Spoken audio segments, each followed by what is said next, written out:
Fel nifer o ddysgwyr, mae lleici yn dechrau diwrnod ysgol mewn gwasanaeth. Ond gydag e-ysgol, nid gwasanaeth arferol o hwn. Mae'r ddarpariaeth yn ein galluogi ni i uno pobl ifanc ledled Cymru gan anelu at equity drwy dechnoleg.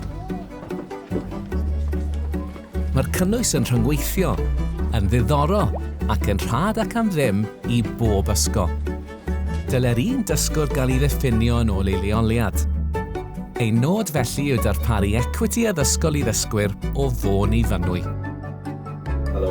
Mae e-ysgol yn agor drysau i gwricwlwm ehangach, megis y wers Almaeneg hon yn cael ei harwain gan ddarparwr profiadol a'r athro dosbarth yn chwarae rhan ganolog hefyd. Mae pob sesiwn yn cael ei recordio, fel bod modd ail ymweld ar unrhyw adeg, sy'n caniatáu athrawon atgyfnerthu'r ddarpariaeth a geir gan e-ysgol yn ôl yr angen.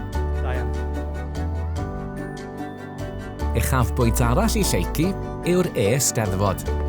Cyfle i ysgolion o ar draws Cymru gystadlu yn erbyn ei gilydd. Parc Marianty, Oilen T yn Goodwin Lucas.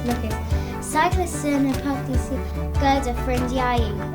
Dyma amlygu ddeheuad e-ysgol i gyfoethogi profiadau diwylliannol y dysgwyr.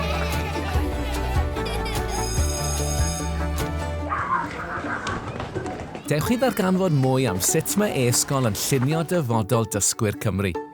E-ysgol, equity mewn addysg trwy dechnoleg.